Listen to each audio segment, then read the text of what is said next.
Muchas gracias, Ramón, por esta disertación sobre las transformaciones que está adoptando el capitalismo en un mundo en transición, con una izquierda también en transición. Y bueno, ahora vamos a pasar, si os parece, tenemos algo más de 10 minutos, a comentarios, alguna opinión, alguna consideración o pregunta sobre algún punto que se pueda ampliar, para que Ramón pueda ampliar. Yo quería hacer, antes de dar paso a las preguntas, un comentario para que amplíe un poco más, porque esto que nos has contado recuerda mucho a lo que pasó hace 500 años con la modernidad y hace 200 años con la ilustración. Es decir, con metáforas, cuando las élites dominantes venden un sistema que va a ser más, digamos, emancipatorio, lo que vimos en la ilustración es pérdida de derechos campesinos, desarticulación de economías locales, destrucción de muchas artesanías, de muchos sistemas de trabajo comunitarios y la construcción de la industrialización, ¿no? Y al igual con la modernidad, ¿no? O sea, se ha vendido la modernidad como esa fase de emancipación de la humanidad, cuando en realidad fue la construcción de un régimen de muerte y la construcción de una élite que ya va sembrando ese gobierno de los pocos, ¿no? Que tú has anunciado. Entonces, de alguna manera esto es parte de un legado, de un sistema civilizatorio que ya se viene dando desde la modernidad. Tú dices muchas veces que la próxima revolución será antimoderna o no será, ¿no? Tú has hecho una crítica, y en Europa, y esto que en América Latina creo que se entiende bien. Por ejemplo, yo cuando hemos estado en Venezuela o hemos estado en Cuba, es muy evidente que el capitalismo y la modernidad son un problema para los países latinoamericanos y también en África. Esto en Europa cuesta mucho, ¿no? Y justamente en Granada, que lo hemos discutido muchas veces, igual que en América Latina, la izquierda se enfrentan al Día de la Hispanidad, el 12 de octubre, porque fue una conquista. En Granada aún no hemos conseguido que el 2 de enero sea un día de lucha por el conjunto de la izquierda amplia, y sin embargo hay una pasividad, en el sentido de que hay todavía un patrimonio, o sea, la modernidad no ha sido combatida todavía dentro de Europa, ¿no? Y estamos en un momento en el que la modernidad empieza a tener críticas, pero no, la izquierda aún no. Yo, si quieres, me gustaría que pudiese ampliar sobre cómo debería ser esa crítica, ¿no? O sea, es una pregunta larga que daría para otra, pero ¿cómo ves tú esa crítica a la modernidad y cómo se podría producir dentro de Europa para que de alguna forma entendamos que la modernidad fue el nacimiento del problema y fue el nacimiento de esa expansión sobre el Al-Ándalus, de ese sistema racista y capitalista, patriarcal y ecocida? Bueno, yo siempre, cuando estoy en un público de origen europeo, trato de hacer un ejemplo didáctico, y es para que puedan entender por qué nosotros somos completamente hipercríticos de la modernidad occidental y de la modernidad como proyecto civilizatorio, porque para nosotros la modernidad es un proyecto civilizatorio de muerte. Pero didácticamente yo siempre digo, mira, vayámonos a la democracia ateniense. En la democracia ateniense, hace miles de años, pues había unos ciudadanos libres dentro de las murallas, pero la libertad, la democracia, los privilegios que vivían estos ciudadanos libres dentro de las murallas era a costa de los esclavos fuera de las murallas. Entonces, el sistema en que estamos metidos es la democracia ateniense, pero a escala global, donde hay un 10% de la población del mundo dentro de las murallas y un 90% fuera de las murallas. Entonces, ¿qué pasa? En un primer momento, este sistema se empieza a expandir, la Europa medieval, feudal, se expande al mundo como parte de una crisis terminal del sistema feudal, que ellos se dan cuenta que se cae el sistema feudal, que hay una crisis terminal, y buscan una salida para que estas élites de la aristocracia feudal sobrevivan, y se van y se globalizan, empiezan a hacer la expansión colonial europea. Y por eso es que Wallenstein dice que el capitalismo no fuimos al capitalismo como parte de esas narrativas que hace Marx y algunos marxistas y hasta Weber, de que supuestamente el capitalismo nace de las ciudades europeas y que luego se van fortaleciendo y luego hay una revolución y acaban con la aristocracia feudal a través de una revolución, etc. Wallenstein lo dice magistralmente. Lo que pasó fue que estas élites, aristocracia feudal, se expanden al mundo, crean el sistema capitalista mundial como solución a su caída, crean un nuevo sistema histórico, peor del que había, para ellos quedarse arriba y no caerse con el feudalismo. Que es lo que él dice que iba a pasar. Yo predecía, esto que estamos viendo, estas élites globalistas, el proyecto es crear un nuevo sistema ante el colapso de un nuevo sistema donde ellos queden arriba. O sea, lo mismo que pasó del siglo XV al XVI, donde la aristocracia feudal salvó su pellejo y globalizándose.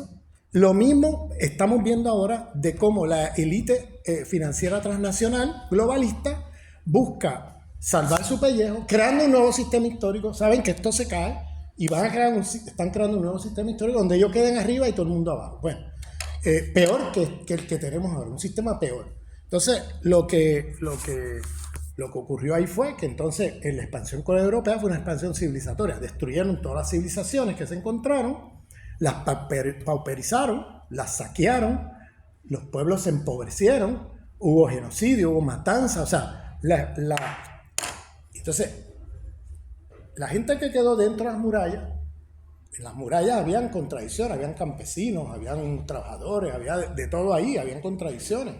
Lo que pasa es que a través de ese saqueo planetario de la dominación y explotación, la gente fuera de las murallas, la gente dentro de las murallas las élites ahí empezaron a poder extenderle a los oprimidos dentro de las murallas recursos, derechos, a través del saqueo que hacían de fuera de las murallas. ¿Bien? Entonces, ¿qué pasa? Ese saqueo permitió que gente dentro de las murallas vivieran un bienestar en su nivel de vida. O sea, campesinos empobrecidos, mujeres explotadas, trabajadores explotados, etcétera, mejoraran su situación a través del tiempo porque los países imperialistas en el saqueo del sur global tenían recursos para pasarle migajas a los oprimidos dentro de las murallas. Entonces se eleva el nivel de vida ahí. ¿A costa de qué? A costa de la esclavización, colonización, superexplotación y saqueo del 90% de la humanidad fuera de las murallas. Entonces la pregunta es, la modernidad occidental, si tú la miras como un obrero dentro de las murallas o como un campesino dentro de las murallas que mejoró su situación a través del tiempo, porque ellos se acuerdan de sus abuelos, bisabuelos, cómo vivían y cómo ellos viven ahora, dicen, oye, mejoré, yo estoy mejor que como estaban mis abuelos.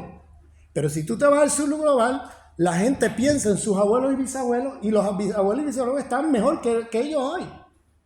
Entonces, la pregunta ahora es, la modernidad como proyecto, cuando tú miras los pensadores críticos dentro de las murallas, que piensan de la experiencia de alguien dentro de las murallas, piensa que la modernidad es un proyecto emancipatorio. ¿Por qué? Porque mejoraron su situación. ¿Ves? Mejoraron su situación. Entonces dijeron, oye, aquí hay ahora más democracia, aquí hay ahora más recursos, aquí hay sociedad, o sea, planes médicos, hay cosas que mis abuelos nunca soñaron. ¿Bien? O mis bisabuelos nunca soñaron. Entonces la modernidad es un proyecto emancipatorio. Entonces ahí viene toda una serie de pensadores europeos o americanos celebrando la modernidad. Pero si tú miras ese mismo sistema desde el sur global, desde las civilizaciones exterminadas, desde las civilizaciones destruidas, desde los sobrevivientes de esas civilizaciones destruidas hoy, la modernidad es una civilización de muerte, de destrucción. ¿Ves? Para el 90% de la humanidad. Porque si tú lo miras desde fuera de las murallas, te queda muy claro que eso es un cuento. Eso de que es emancipatorio, si es emancipatorio para el 10% de la humanidad a costa del 90%, eso no es un sistema emancipatorio. No puede serlo, porque el 90% se quedó fuera o se quedó en situación peor desde antes de la expansión colonial europea. O sea, en peor situación. Porque no había hambre en las civilizaciones amerindias. En las Américas no había hambre en la civilización china, en la civilización de la India, en África. El hambre vino con la colonización y expansión europea. Cuando le destruyen sus sistemas civilizatorios, los esclavizan, los colonizan, los dominan y los saquean. Ahí vino el hambre. Ahí vino la pobreza, ahí vino todos estos problemas para el 90% de la humanidad. Entonces ahora les hago la pregunta a ustedes. ¿Qué definición de la modernidad vamos a tener? El de los pensadores críticos dentro de las murallas, que celebran la modernidad como un sistema emancipatorio, porque benefició al 10% de la humanidad. O el de los pensamientos críticos del sur global, que ven la modernidad como un sistema civilizatorio de muerte, porque la situación de nuestros pueblos fue peor, de peor en peor con la modernidad. ¿El del 90% o el del 10%? ¿Qué definición van a escoger ustedes? Ya yo escogí la mía. Yo me voy con la definición del 90%. Pero todavía aquí hay pensadores en Europa que ven la modernidad como proyecto emancipatorio, celebratorio y todo eso, y siguen pensando en la modernidad desde los beneficiados, ¿no? Desde ese 10% que se benefició. Entonces tienes a alguien como Habermas que dice, hay que extender la modernidad al resto del mundo porque hay que llevar la modernidad para que la gente pueda vivir los privilegios que nosotros vivimos. No, perdóname, yo no quiero más modernidad. Modernidad es esta catástrofe en que estamos. Yo no quiero más de eso. Yo quiero trascender eso. Esa es la transmodernidad de la que habla Enrique Dussel, el filósofo de liberación latinoamericano, el más allá del sistema moderno hacia fundar un nuevo sistema civilizatorio más allá que este. Entonces, por tanto, yo creo que la modernidad es un proyecto. Aquí la confusión en la discusión es desde dónde estamos pensando la modernidad. Desde qué geopolítica y corpopolítica del conocimiento estamos pensando la modernidad. Si tú la piensas desde dentro de las murallas, tú vas a tener una visión muy distinta a que si la piensas desde fuera. Lo que pasa es que ese afuera son 90% de la población del mundo. Y entonces ya, vamos, si la gente dentro de las murallas vivió un ascenso en niveles de vida, en privilegios, en derechos y todo eso, a costa del 90%, entonces estamos hablando de una civilización de dominación, saqueo, explotación. O sea, eso no es emancipatorio. ¿Bien? O sea, y ahí viene, claro, las teorías racistas, que entonces dirían, bueno, pero es que nosotros somos las razas superiores, los demás son seres inferiores, y no importa lo que ellos piensen o digan, lo importante es lo que digan los pensadores europeos sobre la modernidad. No, óyete y escucha los pensadores no europeos sobre la modernidad. ¿Qué es lo que dicen? ¿No? ¿Cómo evaluar la modernidad? O sea, y ahí viene un conflicto o un clash, un choque de visiones sobre la modernidad. Y claro, lo que tú vas a decir es excelente porque obviamente lo que estamos viendo hoy, ese proyecto transhumanista, tecnofeudal, que te vende como que aquí vamos a salvar a la humanidad, que te vende un discurso de que siempre vendiéndote la moto de que lo que están haciendo es por el bien de todos, ¿bien? Eso viene desde el siglo XVI, ¿no? O sea, cada vez que tú tienes la expansión colonial, en un momento era cristianízate o te mato. Yo te voy a cristianizar porque es lo mejor para ti, pero si tú resistes te voy a tener que matar para salvar tu alma de tu barbarie. Entonces, si a nombre de salvar tu alma te mato. O sea, ahí está la lógica genocida del proyecto civilizatorio de la modernidad. Luego del siglo XIX, civilízate o te mato. Tú eres un obstáculo a la civilización. Y entonces, bueno, yo te trato de persuadir por las buenas. Tú no entiendes, pues si te tengo que eliminar, te elimino. Millones de indígenas eliminados en el siglo XIX a nombre de civilízate o te mato. El siglo XX, desarróllate o te mato. Tú eres un subdesarrollado, tú eres pobre, Entonces, aquí está la receta del desarrollo. Claro, tu pobreza, no dicen de dónde viene tu pobreza, ¿no? No dicen que esa pobreza viene de 500 años de dominación y expansión imperialista, colonial, neocolonial europea sobre el mundo. O sea, no te dicen eso. No, es que tú eres pobre, tú eres subdesarrollado y aquí está la receta del desarrollo. ¿Qué tienes que hacer? Pues vende mano de obra barata a las transnacionales americanas y europeas, ofrécele la materia prima barata y algún día serás como ellos. Esa era la promesa del desarrollo, que era una falacia que se demostró totalmente un fracaso, el discurso del desarrollo. Pero con ese discurso fueron los golpes de Estado de la CIA por todo el mundo a nombre de Desarrolla Totemato. Y pusieron dictaduras desarrollistas, no solamente en América Latina, en África y en Asia. Miren, el golpe de Estado en Indonesia, o sea, millones de seres humanos asesinados con el Desarrolla Totemato, ¿okay? Con estas dictaduras desarrollistas puestas allí con golpes de Estado de la CIA. En Indonesia, en el año 65, en el primer mes del golpe de Estado de la CIA, destruyendo una democracia y poniendo una dictadura allí, murió más de 1 millón de personas. Nada más que en Indonesia, el primer mes del golpe de Estado en el año 65. Eso para darle una idea, ¿no? de que estamos hablando de la vida o muerte de millones de seres humanos. Y ahora, en el siglo XXI, es democratízate o te mato. Yo te voy a enseñar democracia. Tú eres autoritario, claro. No te dicen que los gobiernos autoritarios que están allí fueron puestos por los golpes de Estado de la CIA a nombre de desarrollate o te mato. Pero ahora tú eres un autoritario. Y ahora yo te vengo a enseñar democracia. Y aquí vengo con los tanques, los aviones y con todo a enseñarte democracia. Mira Libia, la OTAN, hablando de la OTAN, mira Libia. Era el país más exitoso económicamente de África. Lo han destruido. Ahora hay una guerra civil interminable allí. Destruyeron Libia. ¿Para qué? Para quedarse con el petróleo. Y ahora hay unos oleoductos que vienen desde los pozos petroleros en Libia hasta el Mediterráneo. Y ahora vienen los barcos petroleros de Francia, de todos los países europeos, España, Estados Unidos, a sacar petróleo. Y los libios que se maten entre ellos, ¿qué importa? Ahora ya hay una guerra civil. Ahí no existe un Estado, ahí lo que existe es una guerra civil. Destruyeron Libia. La OTAN. Bien, entonces, donde quiera que se meten hacen esto. Destruyen los pueblos, destruyen la gente. Y siempre vienen con un discurso de salvación. Yo vengo a salvarte de tu barbarie. Yo vengo a traerte democracia. Yo vengo a traerte desarrollo. Yo vengo a traerte civilización. Yo vengo a traerte conocimiento, ciencia. O sea, siempre vienen con estos cuentos. Y ahora este nuevo discurso que se está articulando en Davos tiene la misma estructura. Globalízate o te mato. Globalízate o te mato. O sea, métete aquí y lo estamos haciendo a nombre de salvar la humanidad. Eso es lo que están diciendo. Vamos a salvar la humanidad con estas nuevas tecnologías. Ahora dicen, no, hay que preservar la especie.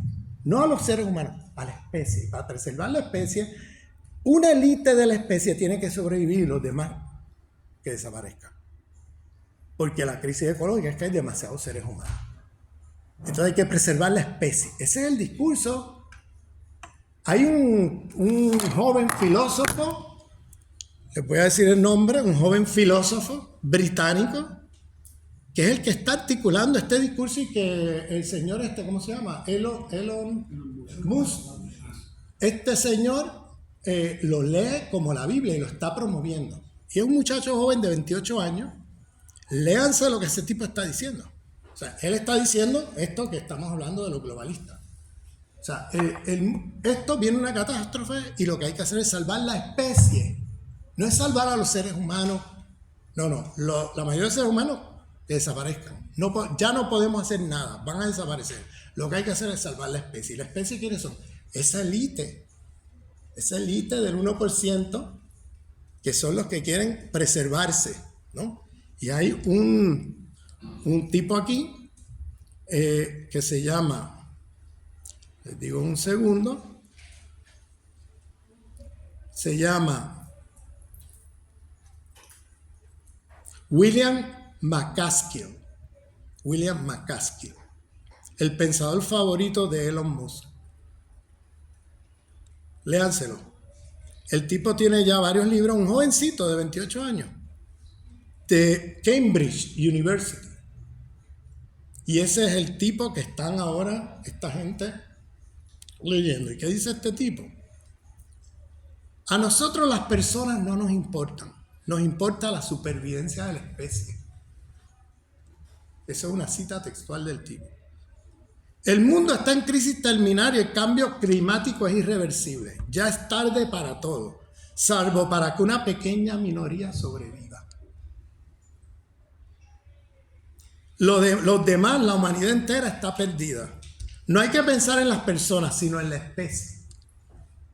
Una pequeña minoría debe sobrevivir para recrear el mundo gracias a la inteligencia artificial cuando todo haya explotado. Esas son palabras textuales de este tipo. O sea, esto mete miedo. Pero estos son los globalistas, los fascistas, genocidas, globalistas, que hoy día la socialdemocracia europea toda está de cabeza allí. Empezando por el PSOE. Están todos de cabeza ahí. Con el discurso del 2030 de las Naciones Unidas, los discursos estos globalistas, ambientalistas y toda esta cosa. Yo no estoy diciendo que no luchemos contra la destrucción ambiental que este sistema civilizatorio ha generado. Yo estoy diciendo, cuidado con estos discursos ahora que se apropian de símbolos de la izquierda para luego, de manera perversa, lanzar unas agendas, pero impresionantemente fascistas y genocidas. Bueno, muchas gracias, Ramón. Ahora sí vamos a dar paso. No sé si hay comentarios, preguntas. Hay una, hay dos. Si queréis hacemos una ronda. Bueno, hay varias. Si queréis empezamos. ¿Sí? Bueno, soy Marina y gracias por estar. Siendo consciente de toda la problemática que has comentado, la temática, que no soy tan consciente como tú, que queda un poco lejos, pero que propuesta, teniendo estos dos discursos de derecha, globalista y tal, ¿qué acciones diarias, sociales se pueden hacer para contrarrestar toda esta situación que se está viendo venir? ¿Sabes? O tu opinión personal o algo que a nivel social se pueda ir provocando persona a persona para provocar un cambio. Bueno, yo creo... Sí, dale. ¿Queréis hacemos dos, tres? ¿Había alguna por ahí? ¿Sí? A ver, no más que una pregunta, era un poco una reflexión, pero sí. Que, bueno, primero también gracias, como ha dicho la compañera, por la charla. Coincido en todo respecto a los Estados Unidos, respecto al imperialismo y demás. Pero es verdad que como persona no heterosexual sí que me choca ciertos conceptos, que no digo que haya sido intencionado ni mucho menos, entre globalismo y fascismo a la hora de, por ejemplo, el movimiento LGTB, movimiento ecologismo, movimiento feminista. Y es verdad que mucha gente, tanto globalista como fascista, realmente coinciden en el mismo punto, y es que realmente yo veo no un punto, sino un poco un punto común, y es que creamos que es algo nuevo o se promueve o algo para reducir la población. Evidentemente hay un grupo de personas y unas élites tecnócratas, como hemos escuchado, que quieren reducir la población mundial, y eso hay estudios en informe, pero igualmente yo sí que me he sentido un poco incómodo, no por tus palabras, porque no te conozco personalmente y no sé si te pensarás, pero es verdad que a la hora de expresarlo creo que coincide, o sea que realmente coincide esos dos puntos que usted separa. Y por ejemplo, Elon Musk no considero que sea globalista en esos términos, porque al final, por lo que tengo entendido, tuvo una hija que es transexual. Y él está en contra de toda esa teoría woke americana, gringa, que promueve, por ejemplo, el transexualismo, que promueve el transexualismo, la homosexualidad. Entonces, yo hay cosas que considero que no querían reducir la población mundial, son cosas que siempre han estado ahí y que, evidentemente, el movimiento el LGTB, por ejemplo, que es lo que hemos identificado, que se ha mercantilizado con todo el orgullo del LGTB y demás en los países europeos y la sociedad del norte global, no tanto del sur global, pero para mí hay una dicotomía. Todavía tengo ese conflicto interno de que evidentemente el movimiento que se ha mercantilizado y que realmente ya esa lucha es puramente capitalista, pero tampoco creo que hay que caer en ese miedo o esa preocupación que hay hoy, que hace unir tanto esos fascistas que criticamos, ¿no?, por homófobos, racistas y demás, antiecologistas, como con esos globalistas que realmente no creo que intentan algo bueno. Para mí es un punto común que se unen ambas partes. Entonces, por esa parte me siento un poco incómoda. Y te repito que gracias por el resto de toda la charla en la que sí está. Hay una más ahí ya. Sí. También muchas gracias, se han apuntado muchas cosas, mucho que aprender y que buscar. En la misma línea que él, yo como bisexual que ha abortado, ¿qué haría ahora mismo con un niño de 7 años? O sea, nada, mi vida estaría acabada. Por otra parte, si hay, o sea, teniendo en cuenta que realmente la población global sigue una expansión malthusiana, exponencial, hay que hacer una reducción, pero no matando a gente, sino una forma que es posible que sea la correcta sea pues promocionando el aborto de personas que no quieren tener hijos, o la no natalidad, sobre todo en los países donde la educación y el bienestar ha llegado a esos niveles, que también hay que hacer un cambio sistémico para que no haya desigualdad, está todo como lo hemos comentado. Y bueno, que desde luego el feminismo y que las personas podamos amar a quien queramos no es, o sea, puede ser parte de esa agenda para ese fin, pero no es, o sea, es un medio legítimo en sí mismo, no es un medio como el de bombardear o que muera la gente, porque en ese caso el fin no justifica los medios. Y luego, por otro lado, un poco de publicidad, quiero publicitar el medio que se llama Descifrando la Guerra, que es un amigo, hacen unos análisis increíbles de geopolítica a nivel mundial, seguidlos si queréis. Y también, bueno, el otro día, hace un par de días, la profesora de biogeografía que tengo nos pasó un artículo periodístico sobre Donald Raskoff, que es un científico, un ambientólogo, bueno, una eminencia. En este artículo hablan de muchas cosas, pero entre ellas sobre cómo lo invitaron a una especie de fiesta para ser un ponente, donde esa élite, él era simplemente una atracción más, o él se sentía así. Allí le empezaron los que decidieron ir a su charla, le preguntaron pues, al principio sobre el cambio climático, dónde invertir, criptomonedas y otras cosas así. Sin embargo, dice que la conversación se desarrolló hacia cómo sobrevivir al colapso global, porque ya asumen que esto no tiene solución. Entonces hablaban de cómo hacer búnkeres, cómo mantenerlos seguros. Al final, si hay alguna forma puedo pasar o lo podéis buscar en este artículo, descartaban ya esa idea, sin embargo, siguen buscando otras formas de sobrevivir mientras que los demás no son vivos. Y un poco eso. Bueno, sí. Bueno, en primer lugar, yo no estoy aquí oponiéndome ni al movimiento feminista ni al movimiento LGTB. Yo estoy diciendo que hay una agenda globalista que está usando esos símbolos de una manera perversa. ¿Bien? Ahora hay un imperialismo interseccional. ¿Bien? O sea, no sé si ustedes han oído de esto, pero si usted se va a las páginas de web de la Embajada Americana, por ejemplo, están promoviendo y financiando con USAID, pero también a través de fundaciones de la CIA, etcétera, movimientos feministas, movimientos LGTB, movimientos ecologistas, movimientos antirracistas, que no sean antiimperialistas, que sean en muchos sentidos identitarios dentro del sistema. Es decir, donde esas luchas desemboquen en lucha simplemente por demandas dentro del sistema, por demandas identitarias de grupos separados unos de otros.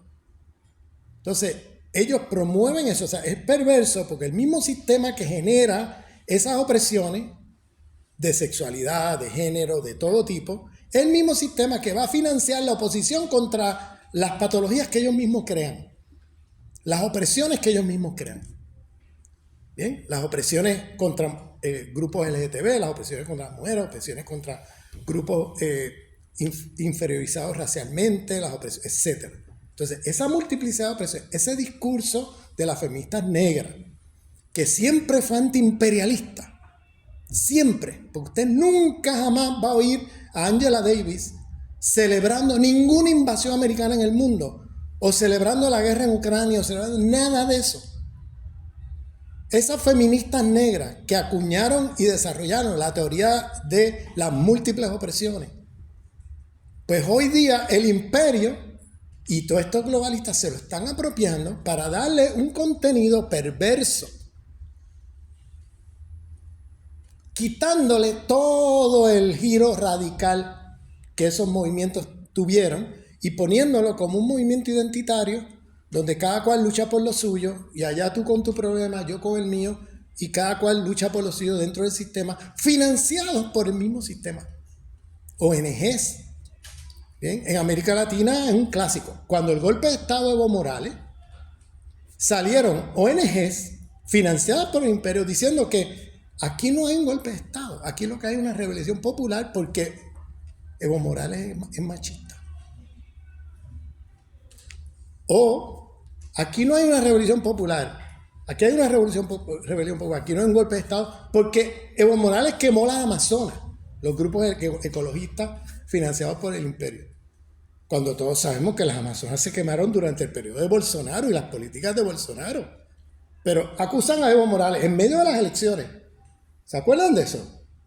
Y les dan un golpe de Estado ahí mismo. Cuando yo empecé a oír eso, dije, le van a dar un golpe de Estado. Se lo anuncié a medio mundo. Aquí viene un golpe de Estado que están preparando la opinión pública internacional para decir que esto es un mal gobierno, un mal gobernante, no sé qué. ¿Entiendes?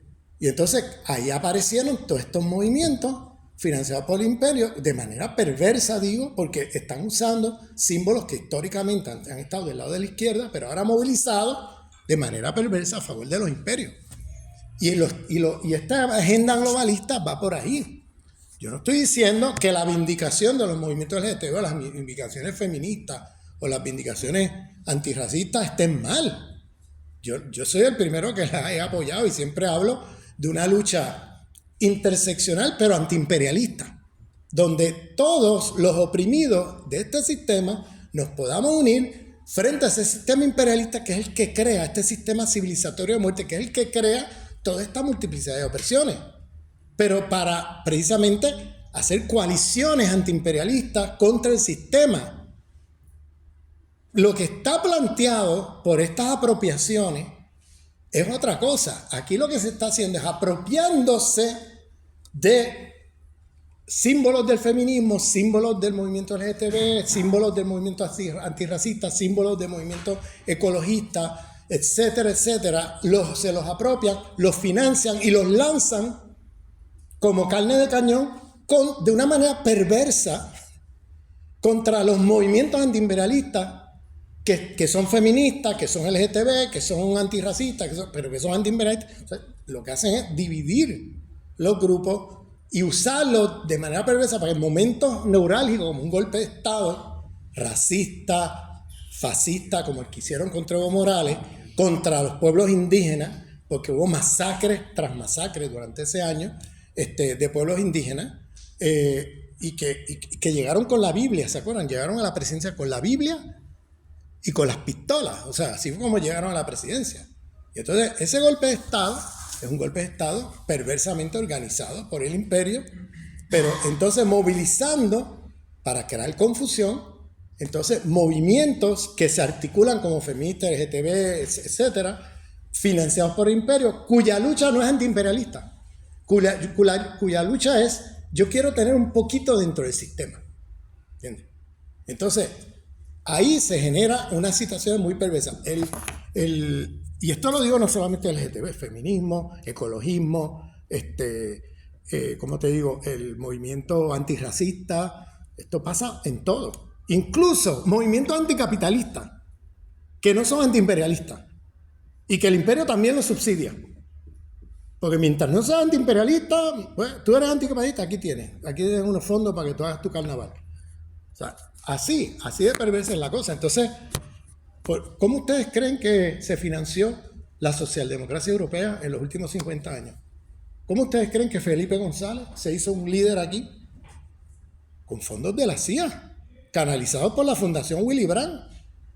Así fue como se hizo Felipe González, ganó las elecciones una tras otra y tenía pasta, pero demás para ganar elecciones, porque era dinero de la CIA vía la Fundación Willy Brandt, la socialdemocracia alemana, la CIA transfería por allí, y ahora hacen lo mismo con otras fundaciones en América Latina. Hay otras fundaciones alemanas también de izquierda que están canalizando un montón de fondos para todas estas agendas perversas imperiales.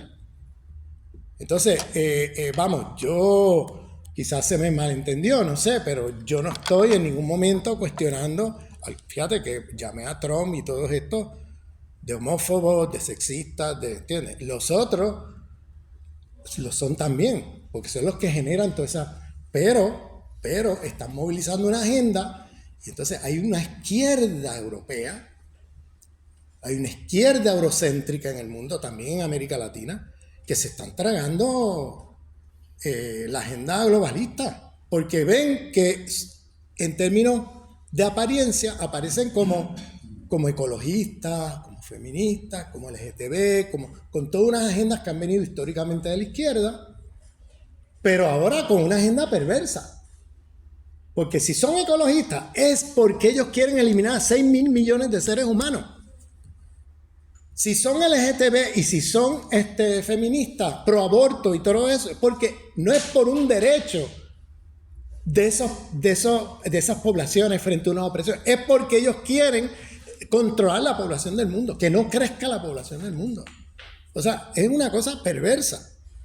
O sea, yo puedo apoyar un movimiento porque tiene el derecho a las mujeres de tener el derecho al aborto como derecho, y otra cosa es, yo lo voy a apoyar porque yo quiero que todas las mujeres, mientras más abortos hayan mejor, porque yo lo que quiero es controlar la población del mundo. Y eso por ejemplo, los planes de control de natalidad que han habido en el tercer mundo desde los años 50 del siglo pasado, empezando por mi país, Puerto Rico, pero Puerto Rico era un laboratorio de eso, donde esterilizaron masivamente a las mujeres sin consultarles nada. Y lo hicieron en la India, lo hicieron en Brasil, lo hicieron en un montón de lugares del mundo, en Bolivia, como una política de exterminio, que tú superficialmente dices, mira, las mujeres aquí pueden tener con esta tecnología una manera de ellos controlar sus cuerpos. No, perdóname, esta gente viene a saco con otra agenda y que fácilmente confunden mucha gente de izquierda. Y por eso, cuando tú me preguntas qué debemos hacer, lo primero que tenemos que hacer es tener una cartografía de la dominación mundial clara. Es decir, de entender que esto es un sistema imperialista, o sea, que ese sistema civilizatorio de muerte, la modernidad occidental, ese sistema civilizatorio está materializado en un sistema imperialista mundial. No es que está abstractamente flotando, sino está materializado en un sistema imperialista mundial, y por eso el antiimperialismo es precisamente una guía una orientación que tenemos que tener, porque dentro de la sombrilla del sombrero del antiimperialismo podemos ahí todos los oprimidos por este sistema que tiene jerarquía de dominación patriarcales, que tiene jerarquía de dominación de clase, que tiene jerarquía de dominación raciales, tiene jerarquía de dominación eurocéntrica, tiene jerarquía de dominación ecológica dualistas cartesianas, que tiene jerarquía de dominación cristianocéntricas, o sea, podemos ir sobre todo el sistema civilizatorio de la modernidad occidental y hacer una lucha común de todos los oprimidos de ese sistema con una orientación antiimperialista. Pero, por ejemplo, aquí la izquierda habla anticapitalista por todos lados, pero yo diría que hay que hablar más que de anticapitalismo, hay que hablar de una lucha antisistémica, antiimperialista, que tenga en cuenta todas las opresiones y que desde allí se monte un proyecto antisistémico en coalición con una multiplicidad de sectores oprimidos, pero yo diría que desde el punto de vista, por ejemplo, de las naciones sin soberanía, por ejemplo, en el Estado español, no puedes decir que eres anticapitalista y ya, no puedes decir, no, tienes que ser antisistémico, porque hoy día decir que eres anticapitalista no es suficiente, porque hay un montón ese capitalismo histórico funciona con las lógicas civilizatorias de la modernidad, que son patriarcales, que son racistas, hay muchos otros ejes de dominación que producen ese sistema capitalista perverso, y por tanto tenemos que ser antisistémicos, porque tenemos que ser ecologistas, feministas, tenemos que ser luchadores por los derechos LGTB, contra homofobia, contra la lesbofobia, o sea, todo eso. Pero todo eso dentro de una lucha antiimperialista amplia. Al tú decir, vamos a hacer una lucha anticapitalista, pierdes de vista el sistema que está produciendo el capitalismo realmente existente. Por eso yo digo, tiene que haber una lucha antiimperialista dentro de Europa. No puede ser solamente anticapitalista, tiene que ser también antiimperialista. Y esa es la parte que no veo. Hay mucho anticapitalismo, pero muy poco antiimperialismo. Por eso tú tienes anticapitalistas apoyando la OTAN en Ucrania. Y tú dices, ¿qué te pasó? O sea, esto es un... Vamos, te estás perdiendo aquí la película. Si tú crees que la lucha anticapitalista es meramente soy anticapitalista, pero estoy con la OTAN contra Ucrania porque el imperio ruso y no sé qué. No, espérate. Vamos a poner las cosas en contexto. ¿Entiendes? ¿Cómo se provocó esa guerra? ¿Qué pasó ahí? ¿Cómo es que llegan los rusos allí? No llegan como parte de una expansión imperialista, llegan como parte de una guerra defensiva. Y ellos mismos lo han dicho 100 veces. Y han dicho, no nos importa que la Ucrania entre en la Unión Europea. Nosotros ese no es el tema. Lo que no queremos es que entren en la OTAN y que nos metan bases militares allí con misiles apuntando para acá. Eso es lo que vienen diciendo hace años. Y ahí están los videos, uno tras otro. Pueden escuchar de los líderes rusos, pero desde hace rato. Pero nos están vendiendo la moto a toda Europa aquí, porque lo que hay es una agenda, en el fondo, y esto fue una parte que por falta de tiempo no pude elaborar, en el fondo, lo que Estados Unidos está haciendo no es solamente sacando a Rusia y quedándose con el mercado, es que están destruyendo a Europa. O sea, la guerra de Ucrania y contra Rusia es realmente una guerra contra los pueblos europeos. Porque lo que están haciendo es destruyendo Europa, saqueando Europa, superexplotando Europa, y los pueblos europeos son los que terminan pagando los platos rotos. No son las élites europeas, son los pueblos europeos los que van a pagar del bolsillo el costo de la guerra de Ucrania. Le han aumentado en 2% el presupuesto militar a todos los países europeos. ¿Ustedes vieron eso? Ese era el sueño de Estados Unidos. Y le están comprando las armas a las industrias americanas. No a las europeas, a las americanas. Es una cosa que tú dices, wow, esto es un jaque mate. Los gringos han hecho un jaque mate en Europa, con el consentimiento de las élites europeas. Aquí ninguno se ha parado a decir, un momento, señores. Nadie. Todos están ahí. Perritos falderos todos. Perritos falderos, todos. Y les están destruyendo las economías. Están desindustrializando a Alemania, que era el país industrial más fuerte de Europa. Lo están destruyendo.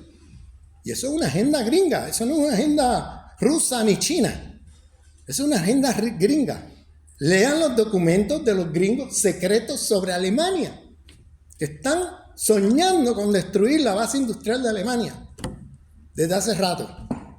Y lo están logrando ahora con esto de Ucrania. O sea, de verdad que si algo yo le doy a los gringos de crédito, es que en términos geopolíticos tienen una gente allí pagadas, bien, con pasta, pensando cómo hacer las políticas imperiales que ellos necesitan hacer. Y por eso tienen estas estrategias así que nos dejan con la boca abierta, ¿no? Porque eso fue como un jaque mate, lo que hicieron ahí con la guerra de Ucrania. Pero, otra vez, no es mi intención desprestigiar el movimiento LGTB ni nada de eso, sino atención, porque no todo lo que brilla es oro.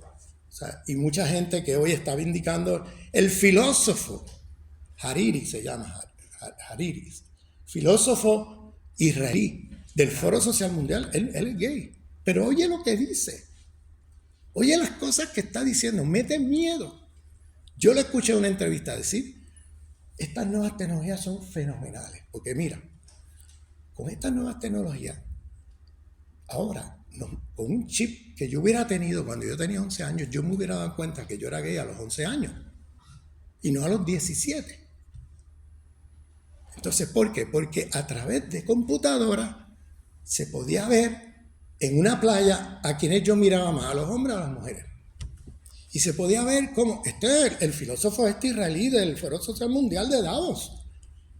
Y entonces celebrando esta, porque o sea, esto al principio yo lo oía y decía, espérate, esto suena medio progre, pero ¿qué es lo que me estás contando? O sea, porque suena medio progre lo que está diciendo, pero al mismo tiempo, cuando tú oyes lo que está diciendo, es una barbaridad. Es que esas tecnologías nos van a controlar, ¿entiendes?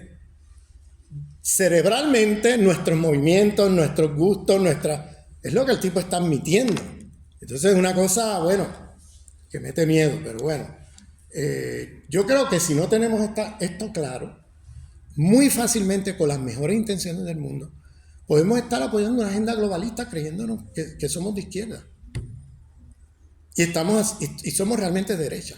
Es una izquierda derechista la que tenemos hoy en Europa dominando, lamentablemente. Una izquierda moderna, colonialista, derechista, proimperialista.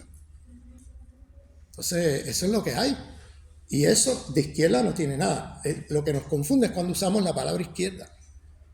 Si empezamos a llamarle lo que son derecha, quizás nos confundiríamos menos. Vale, pues muchas gracias, Ramón. Vamos a pasar a este fondo. Aquí veo una, no sé si hay alguna más. Vale, hacemos una ronda. Adelante.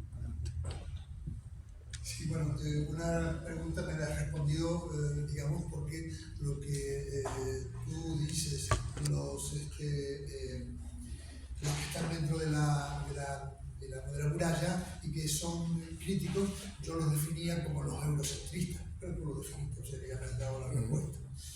Bueno, evidentemente pertenezco a otra generación de gente joven, muy interesante, pero te preguntaría dos cosas. Primero, has planteado el panorama dentro del imperio, dentro de la decadencia absoluta de Europa, la dependencia absoluta y ese futuro negrísimo que estás planteando, que va a ser una realidad, digamos, a cortísimo plazo, digamos, la guerra va como va, los dineros que se están gastando son verdaderamente impresionantes, digamos, y bueno, mientras se mantengan en esa línea y le compren a Estados Unidos la maquinaria bélica y toda esta historia.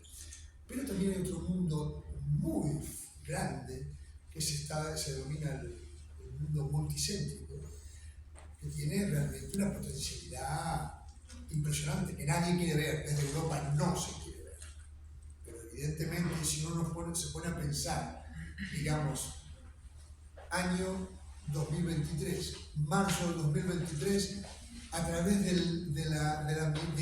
China se produce el acercamiento entre chiitas y sunitas, Arabia Saudí e Irán.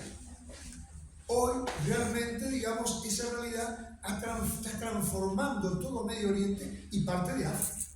Entonces, creo que aparte de eso que tú relatas, evidentemente existe este otro mundo naciente con una potencialidad muy grande. Ahora, bien, es cierto, digamos lo que tú dices, oye, los bárbaros, porque evidentemente el imperio norteamericano son los bárbaros, y Putin se lo ha dicho, mira, si hay una guerra mundial, lamentablemente perdemos todos, ustedes y nosotros. Eso lo ha dicho así abiertamente. Entonces, esa realmente será, qué visión tiene con respecto a ese mundo que nace. Y la otra, ¿qué piensa de la filosofía queer? La filosofía queer. Queer. Digo porque nace en Estados Unidos. Bueno, viene un poco en el mismo sentido, invitando una perspectiva global. Entiendo que la charla está enfocada para Europa, claro, pero sabemos que hay una influencia ineludible entre el sur global y el norte. Ahora mismo está otra crisis migratoria en la frontera de México con Estados Unidos. Y mi pregunta iba si crees que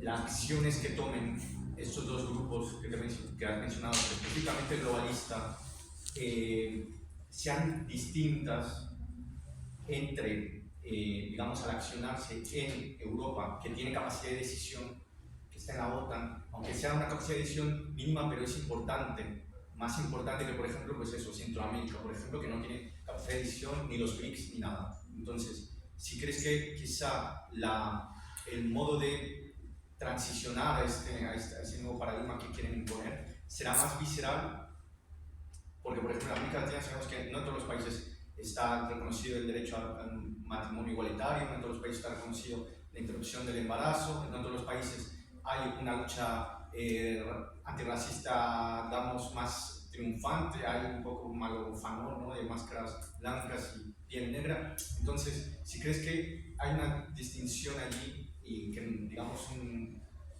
formas de acción distintas, más visceral o eso por ahí. Bueno, a mí me ha encantado, ¿no? Por lo general comparto el análisis y lo que pasa es que habría que preguntar cuándo es la siguiente, ¿no?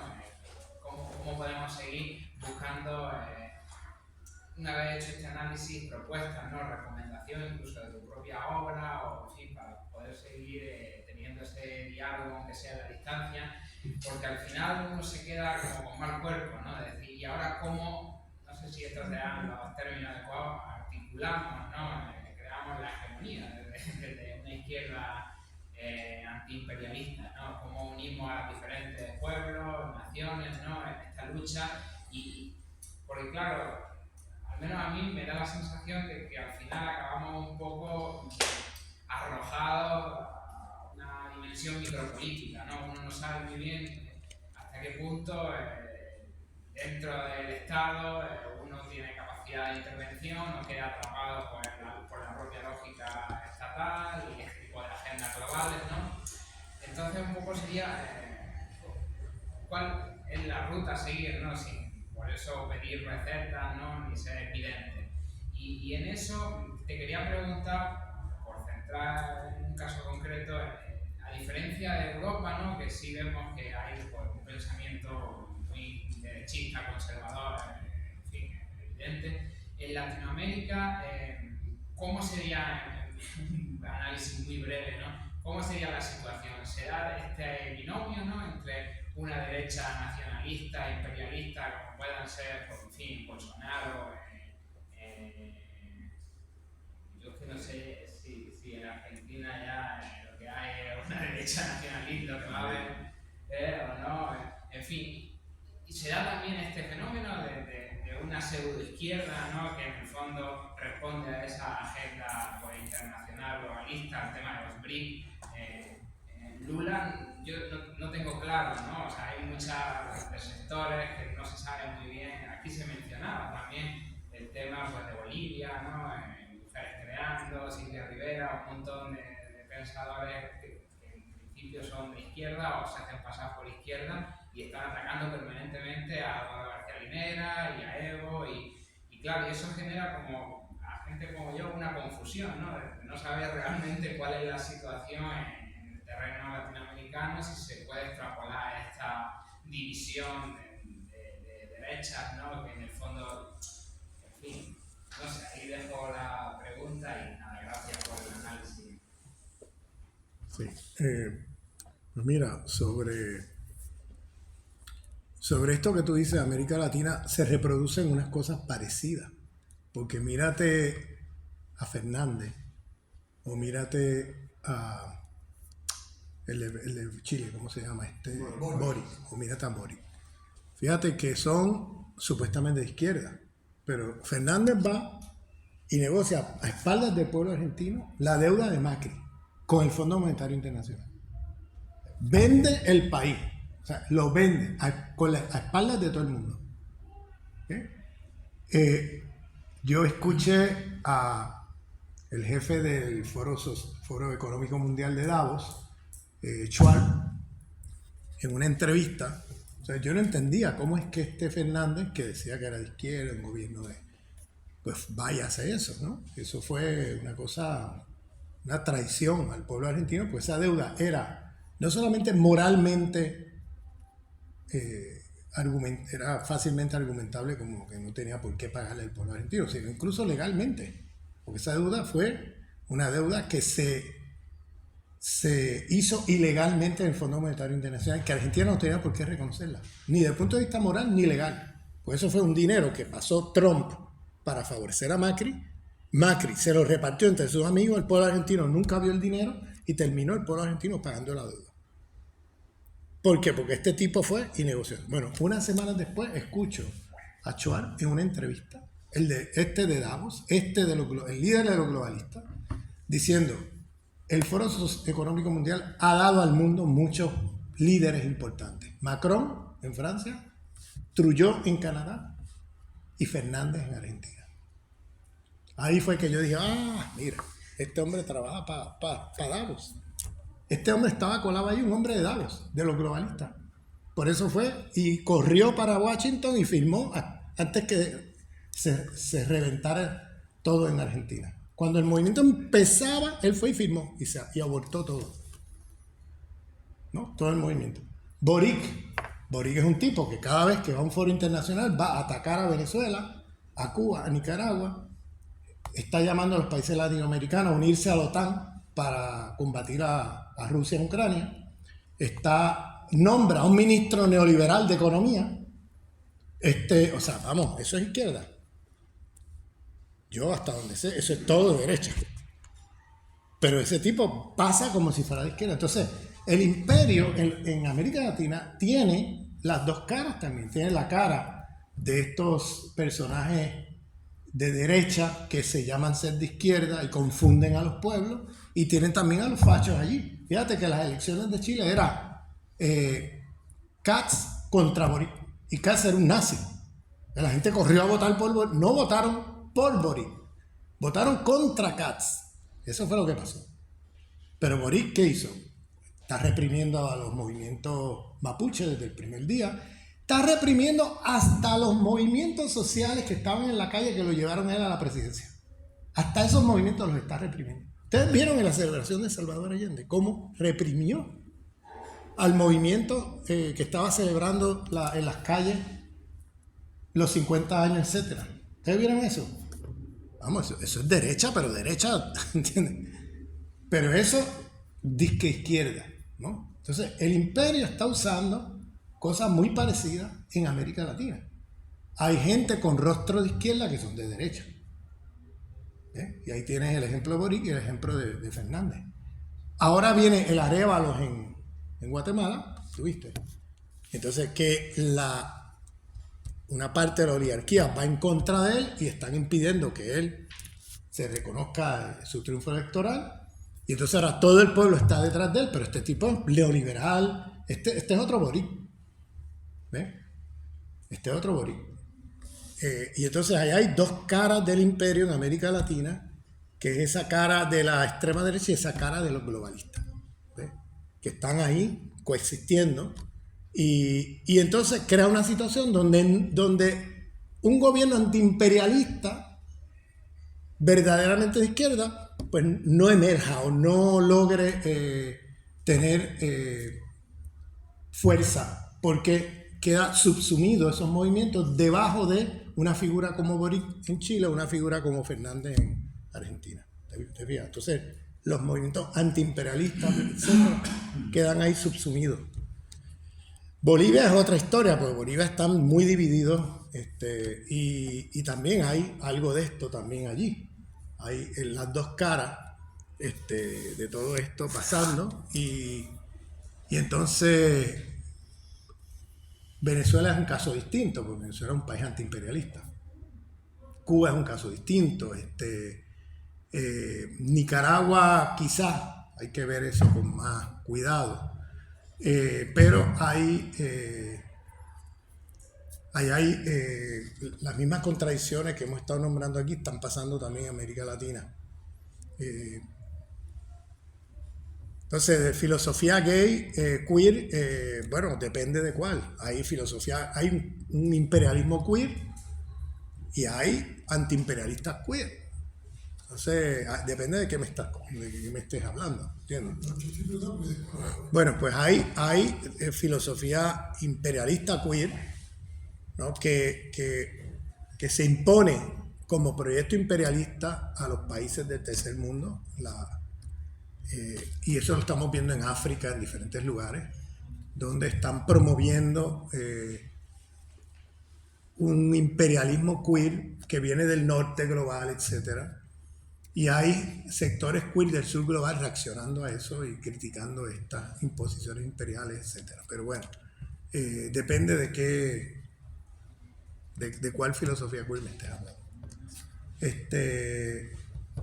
Y otra pregunta. Sobre si va a ser una violencia más visceral, porque yo he escuchado gente, por ejemplo, hablar que si bien en Europa, digamos, se va a llevar a cabo un poco más, de forma más sutil, es decir, esto como más progresivamente, los gobiernos acercándose y tal. Yo he escuchado también, por ejemplo, que en América Latina pues, se corre el riesgo de que no haya como esa sutileza, sino que sea más visceral, que pues esto otra vez... Bueno, una cosa que sí yo veo venir en América Latina es que el imperio perdió sus guerras en el Medio Oriente. O sea, una vez recolonizó Europa. Europa hoy es un protectorado colonial de los Estados Unidos.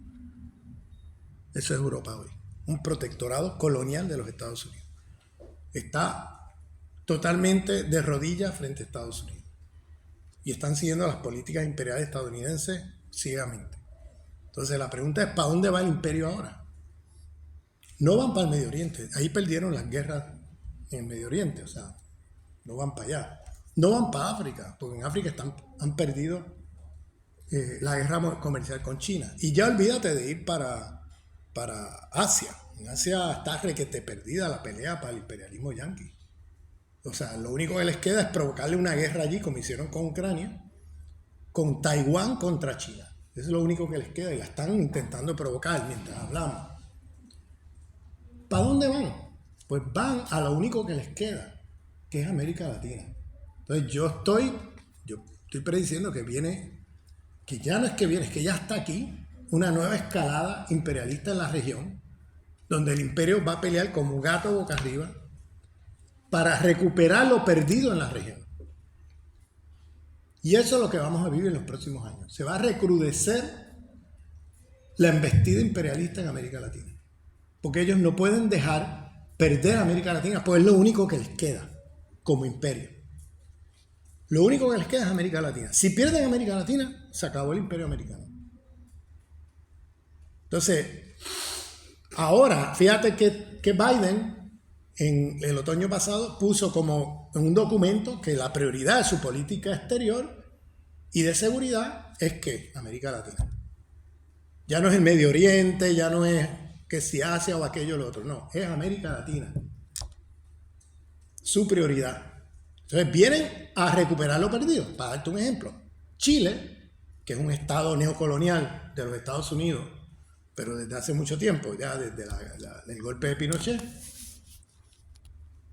Chile es una neocolonia americana. El socio comercial número 1 de Chile no es Estados Unidos, es China.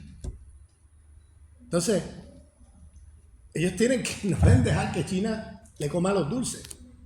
Entonces, vienen en una ofensiva a recuperar lo perdido. Entonces, por eso el golpe contra Castillo, ¿no?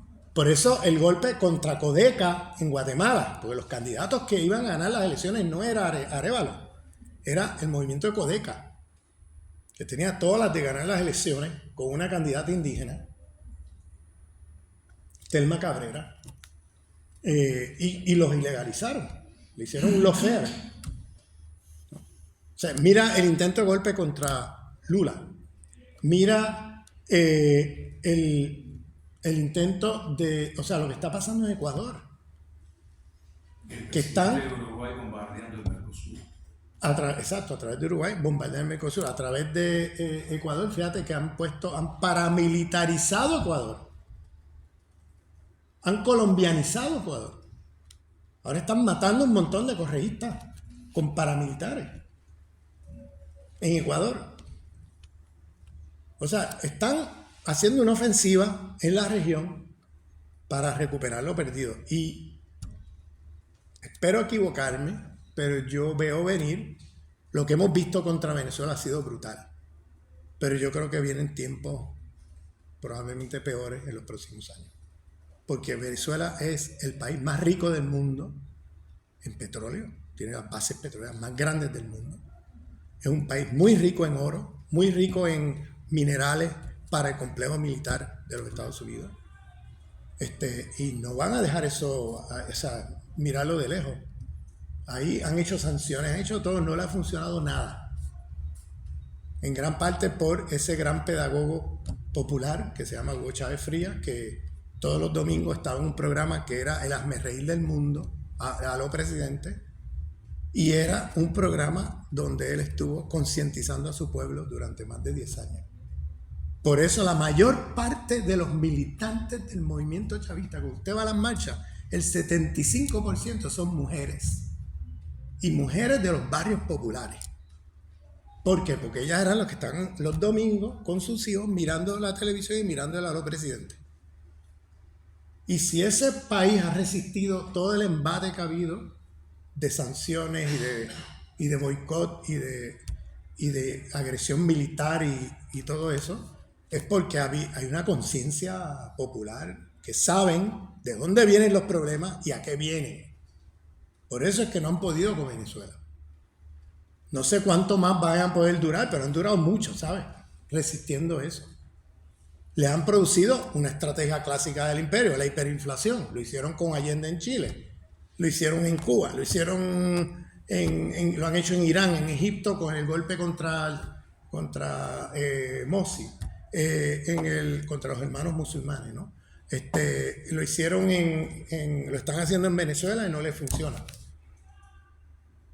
Lo están haciendo en Argentina ahora, lo están haciendo en el Líbano. Es una estrategia, vamos, de manual de la CIA. Hiperinflación, ¿para qué? Para que la gente sufra y no pueda comprar comida, no pueda comprar medicina, alimentos, etc. Entonces la gente canalizar el descontento contra un mal gobierno, ¿no? Decir que el problema es ese gobierno que hay que tumbar. Eso es un clásico de la CIA, de manual. Pero no les ha funcionado en Venezuela. Venezuela, esa estrategia no le funciona porque la gente está consciente de dónde viene el problema y a qué vienen. Saben que vienen a saquear el país, a quedarse con todos los pozos petroleros y saben que vienen, que eso está producido. O sea, tú vas a la calle en Venezuela y tú tienes gente que te explica la hiperinflación y tú te quedas con la boca abierta, pues o sea, como si fueran economistas. Gente de la calle popular, te explican cómo es que se ha producido la hiperinflación. Pues es un mecanismo bastante invisible de cómo lo hacen. Eso lo hacen con una página que se llama el Dollar Today desde Miami, donde cambian, o sea, van cambiando la cotización del bolívar frente al dólar y van devaluando el bolívar desde una página en Miami. Y van hasta que hacen tumbar el bolívar, generando una hiperinflación brutal, donde ahora la gente lo que se ganaba en bolívares ya no le da para nada. O sea, la gente sufre. O sea, y la idea es que la gente, el descontento, lo canalice contra ese gobierno, ese mal gobierno que el imperio quiere tumbar. Pero no les ha funcionado hasta ahora. Entonces, y es triste ver a los estados europeos y a la socialdemocracia europea e incluso a la pseudoizquierda europea, pues apoyando todas estas sanciones y todo este boicot contra Venezuela. Y es una vergüenza que Podemos, que estuvo apoyado por mucho tiempo, que ellos estuvieron en Venezuela, que aprendieron mucho en Venezuela, que estuvieron en Bolivia, etcétera, pues vengan acá y empiecen a hablar de Venezuela como habla cualquiera de derecha. Por puro cálculo electoral, ¿sabes? Porque cuando hablas en privado te dicen una cosa, cuando salen al público te dicen otra. O sea, una cosa insostenible, pero bueno. Gracias. Pues muchísimas gracias, Ramón, por esta conferencia magistral en su sentido más sano y más técnico. Gracias por esta disertación sobre el futuro que espera en la transformación del imperialismo. Muchas gracias a todos por venir.